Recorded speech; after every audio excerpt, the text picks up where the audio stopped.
Voici comment contourner le verrouillage FRP sur le Samsung Galaxy A12.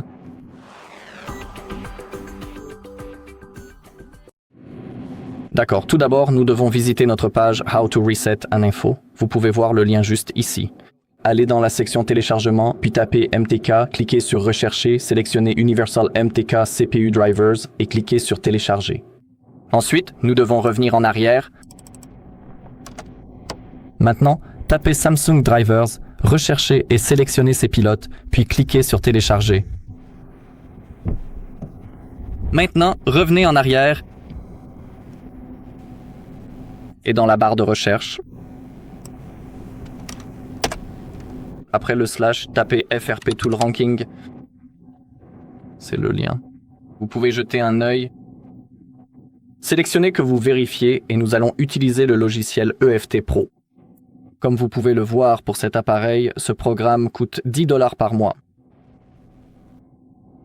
Donc, vous devrez acheter un accès. Vous pouvez cliquer directement sur le prix et ici, vous pourrez effectuer le paiement de votre achat. Mais d'abord, il doit se charger. D'accord, ici même sur la page, nous devons ensuite télécharger l'application elle-même. Donc, cliquez sur EFT, cliquez sur le nom du programme et cliquez sur téléchargement direct. Mais avant de le faire, vous devez désactiver votre antivirus. Parce que chaque application est reconnue par un antivirus, chaque outil FRP est reconnu par l'antivirus comme une menace. C'est pourquoi nous devons aller dans la protection contre les virus et les menaces, puis dans les paramètres de protection contre les virus et les menaces, et nous devons désactiver la protection en temps réel. Ensuite, cliquez sur Téléchargement direct. D'accord. Ouvrez maintenant le dossier téléchargement. Et nous avons nos pilotes Samsung, nos pilotes MTK et notre outil FRP. Nous devons extraire ces 3 fichiers. Vous pouvez utiliser WinRAR pour cela, donc faites un clic droit sur Winner et cliquez sur Extraire vers.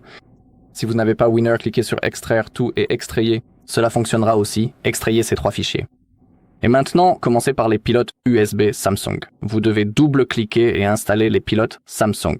Dans mon cas, ils sont déjà installés, donc je vais répéter tout le processus une fois de plus. Mais dans votre cas, si vous le faites pour la première fois, je vous recommande fortement de redémarrer complètement l'ordinateur après l'installation afin que tout fonctionne correctement. Maintenant, allez dans MTK Drivers auto-installé, ouvrez le dossier et cliquez sur le fichier au-dessus de MTK Auto OS version. Sélectionnez-le et cliquez sur Exécuter. Cliquez sur Suivant. Dans mon cas, je dois cliquer sur Réparer car il est déjà installé. Mais dans votre cas, si vous le faites pour la première fois, vous n'aurez pas cette fenêtre. Il suffira simplement de suivre le processus d'installation. Donc, je clique simplement sur Réparer. D'accord. Et maintenant, laissez-moi vous montrer que nous avons le FRP sur notre appareil. Et il faut cliquer sur Suivant, Suivant. Accepter davantage. Pour ce FRP, nous allons utiliser le point de test. Donc, nous allons maintenant retirer la coque arrière de notre téléphone afin d'accéder à l'intérieur de notre téléphone.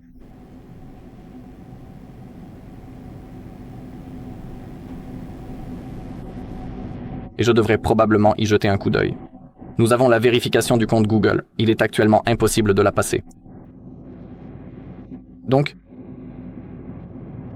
nous devons le contourner. Maintenant, pour éteindre l'appareil, maintenez le bouton d'alimentation enfoncé et cliquez sur Éteindre. Maintenant, cliquons sur Mise à jour 56 et lançons notre. Voici l'outil de contournement du verrouillage de protection contre la réinitialisation d'usine, communément appelé FRP, qui permet de débloquer l'accès à votre appareil après une remise à zéro complète si vous avez égaré vos identifiants de compte Google. Et il nous faut également un câble USB-C. Nous n'allons pas nous en servir immédiatement, mais d'ici quelques secondes seulement. Cependant, vous pouvez déjà le préparer dès maintenant. Si un message indique que certains pilotes sont incomplets, vous devez cliquer pour indiquer que vous souhaitez les installer.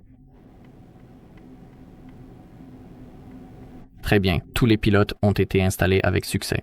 Nous pouvons maintenant fermer cette fenêtre. Et maintenant, nous devons retirer l'arrière de notre téléphone. Dans mon cas, je l'avais déjà un peu desserré auparavant. Si vous souhaitez visionner le tutoriel complet sur la façon de le supprimer sur notre chaîne, vous pouvez trouver une vidéo expliquant comment trouver le point de test. Et dans cette vidéo, je montre comment trouver. Comment l'enlever complètement? Dans mon cas, c'est déjà détendu. Vous devez utiliser l'outil en plastique pour le retirer. N'utilisez pas de métal car vous risquez d'endommager votre téléphone. Utilisez donc plutôt du plastique. Maintenant, je dois l'assouplir un peu.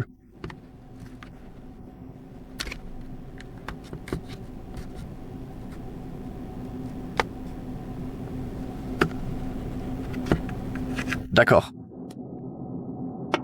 Maintenant, vous devez retirer délicatement, vraiment délicatement, le panneau arrière car il y a un fil métallique. Un morceau de ruban adhésif juste ici et on ne veut pas l'abîmer. Comme vous pouvez le constater, il est connecté à la carte. Nous devons donc maintenant utiliser un petit outil en plastique afin de le retirer avec précaution.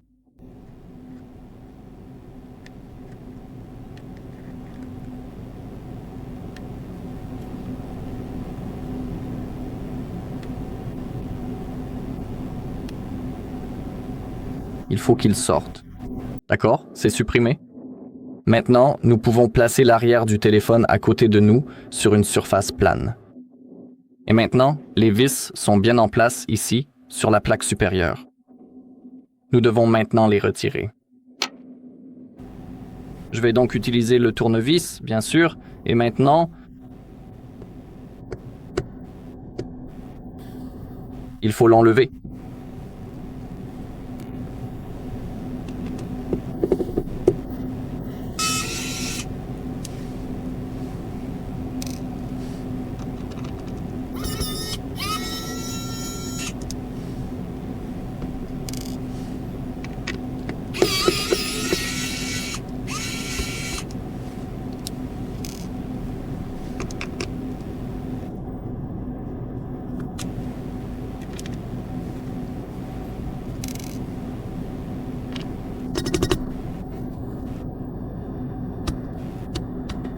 D'accord. Maintenant, en utilisant avec précaution cet outil spécifique en plastique, nous allons devoir retirer très délicatement cette plaque de protection en commençant par le bord. Elle va normalement finir par sauter vers le haut d'un coup sec et vous pourrez alors la retirer complètement de cette façon. Ensuite, placez-la quelque part à côté de vous. D'accord, parfait. Maintenant, retirons la batterie pour éviter tout problème. Le câble de la batterie se trouve juste ici, là où je pointe. Celui-ci. Donc, encore une fois, à l'aide de l'outil en plastique, retirez-le, tout simplement. Et maintenant, notre point de test se trouve juste ici. Vous pouvez apercevoir ce tout petit point minuscule ici, du moins je l'espère vraiment. Je vais utiliser la pince sur la gauche. De la pince, vous pouvez voir un petit point. Peut-être que je vais zoomer un peu en fait. De cette manière, vous allez pouvoir le voir très clairement, du moins je l'espère sincèrement. Concernant celui-ci qui se trouve juste ici, nous avons ces 3 points distincts devant nous et notre tâche consiste maintenant à repérer précisément celui qui est situé tout en haut. Je pense que vous pouvez en voir 1, 2, 3.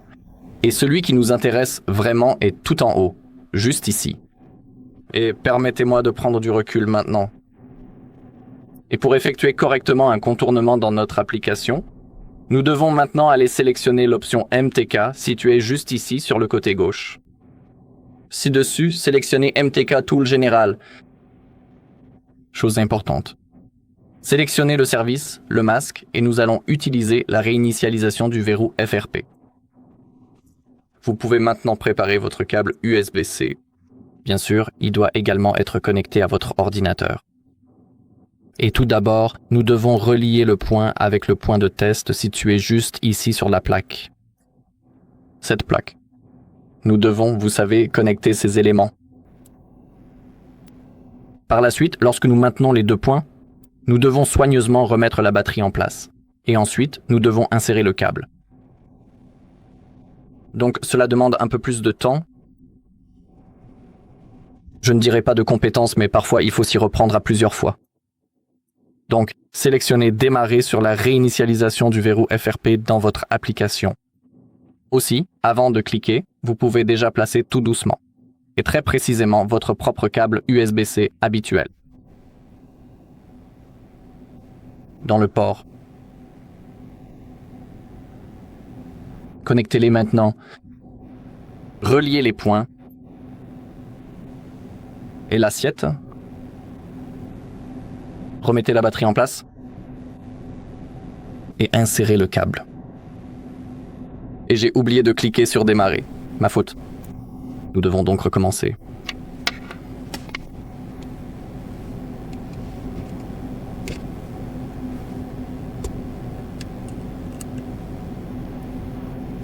Donc, tout d'abord,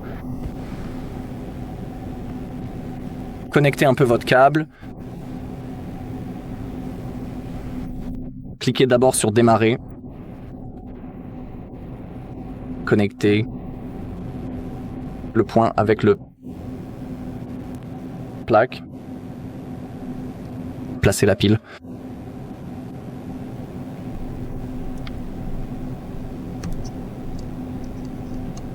Et branchez le câble. Si cela ne fonctionne toujours pas, il faudra alors peut-être reprendre depuis le début.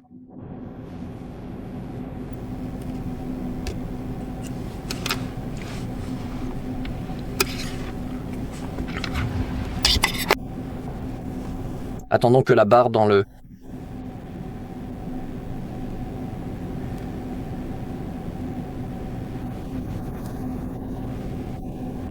et que l'application atteigne complètement le bord opposé.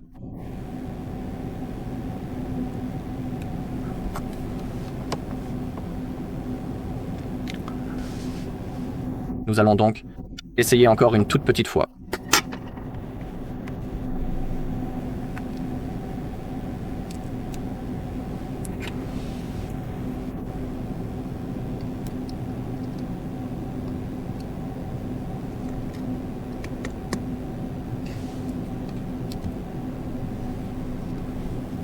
Et maintenant, j'ai oublié de cliquer. Oh là là.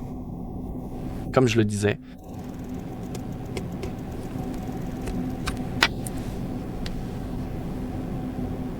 Mon téléphone s'est allumé. Ce n'est pas ce que nous voulions.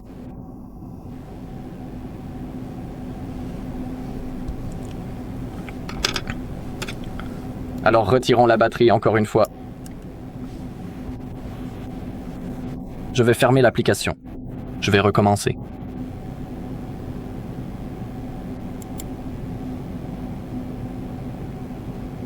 Je veux dire, il faut vraiment le faire parfaitement, parce que si vous faites des erreurs, ça peut ne pas fonctionner. Oui, je veux terminer. Je veux installer tous les pilotes. D'accord, MTK encore une fois. Et encore une tentative. Préparez-vous avec le câble.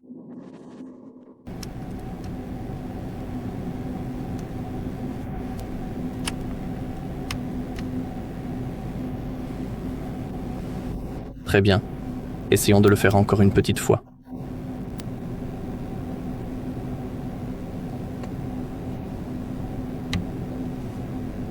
Je n'ai pas cliqué. D'accord. J'ai oublié de cliquer sur démarrer, mais ici, dans le port, quand vous voyez le port USB Mediatek, cela signifie que c'est bon. Vous devriez cliquer sur démarrer avant, mais dans mon cas, ça a marché quand même. Merci. Heureusement. Bon, on voit très clairement maintenant que tout ça s'est enfin arrêté. C'est déjà terminé, je veux dire. Nous pouvons donc débrancher le câble. Nous avons la possibilité de tout reprendre à zéro.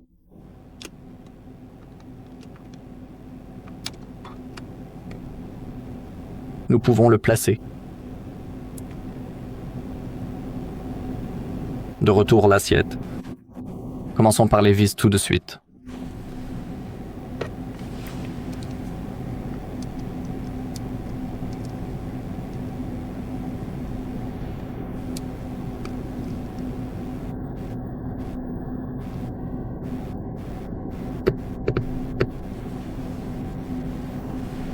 On pouvait voir sur la vidéo que c'était plutôt agaçant. Je veux dire, il faut choisir le bon moment. Donc,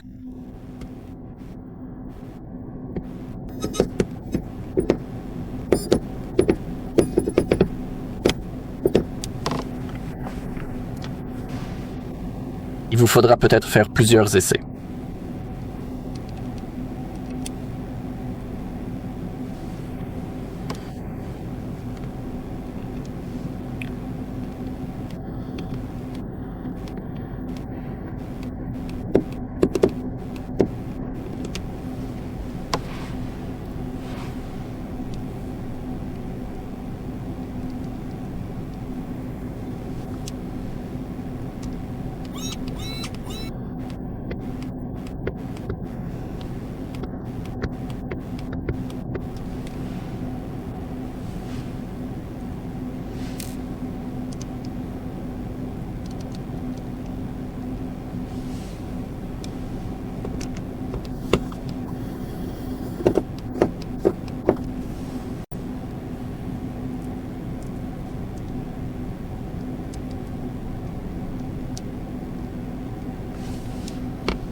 D'accord.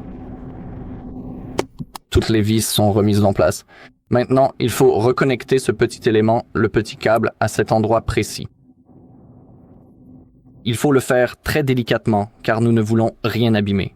Je vais passer rapidement en plein écran. Nous ne voulons absolument pas du tout endommager, ni couper quoi que ce soit par un geste inapproprié. Par une simple erreur de clic. C'est pourquoi nous devons absolument nous en emparer. Remettez-le à sa place. Alors là, ok. Je pense vraiment que le saut s'est parfaitement bien passé. Oui, d'accord. Maintenant, veuillez doucement reposer le téléphone à sa place. Je veux dire, veuillez appuyer une nouvelle fois dessus. Ah oui, en ce qui me concerne personnellement, je dois aussi m'occuper un petit peu le bouton d'augmentation du volume, tout simplement parce qu'il s'est desserré avec le temps. Alors donc je dois le remettre en place.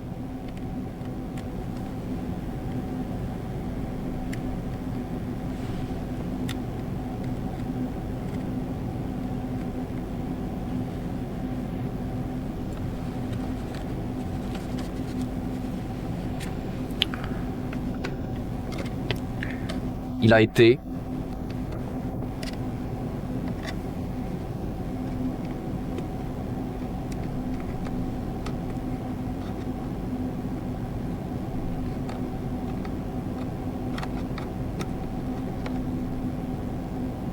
je pense, voilà, maintenant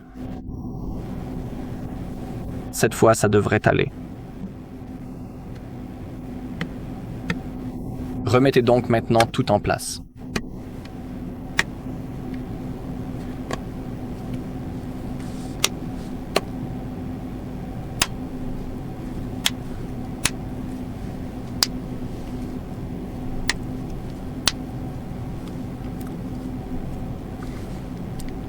Ok, maintenant nous pouvons allumer notre téléphone. Maintenez le bouton d'alimentation enfoncé. Ok,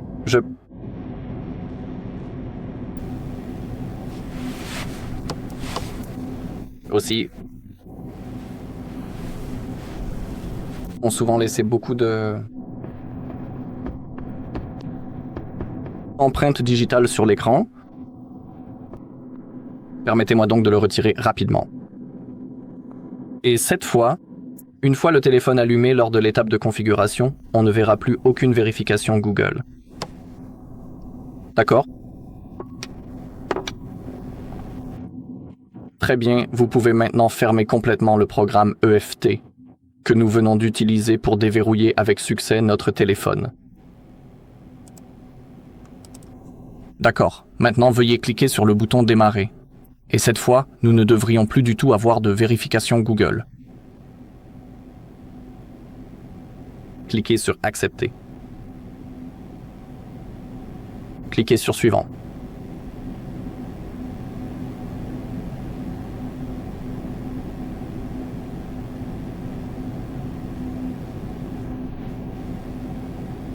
D'accord, si vous le souhaitez, vous pouvez copier les données, moi je ne veux pas.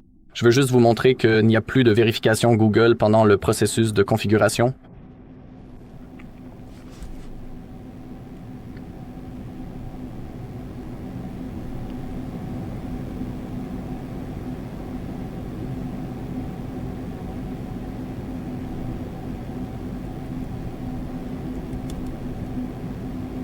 Nous devons continuer à attendre.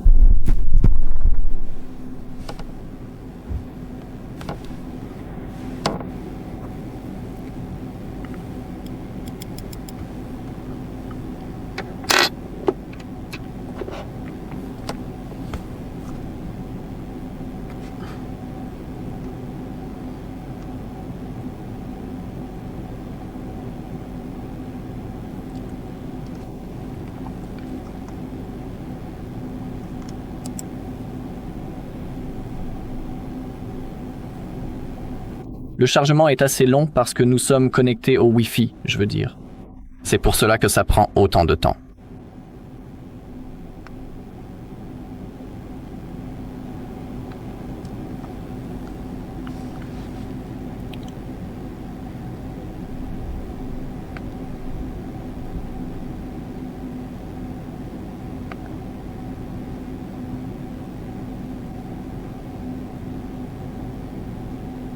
Et comme je le dis, ne vous inquiétez pas si vous n'y arrivez pas du premier coup.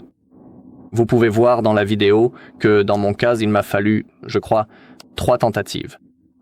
Si je ne me trompe pas, parce que la première fois, j'ai oublié de cliquer sur « Démarrer dans l'outil FRP » puis j'ai oublié de brancher le câble USB-C. Donc, comme je le disais à l'instant, il faut parfois faire plusieurs essais, alors soyez simplement patient. Continuez à répéter l'opération et vous verrez que tout finira par fonctionner correctement. D'accord, ça charge pas mal en ce moment, je pense que le système vérifie les mises à jour, ou je ne sais pas trop quoi d'autre, mais il faut vraiment continuer à attendre encore un peu. Mais dans des circonstances normales, l'option de vérification Google devrait normalement apparaître à l'écran bien avant cette étape. Donc je pense pour ma part que toutes les étapes ont été suivies de manière tout à fait correcte.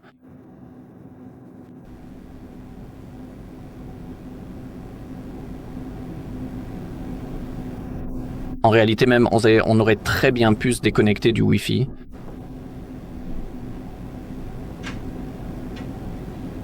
Mais continuons tout de même d'attendre.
Vous savez quoi?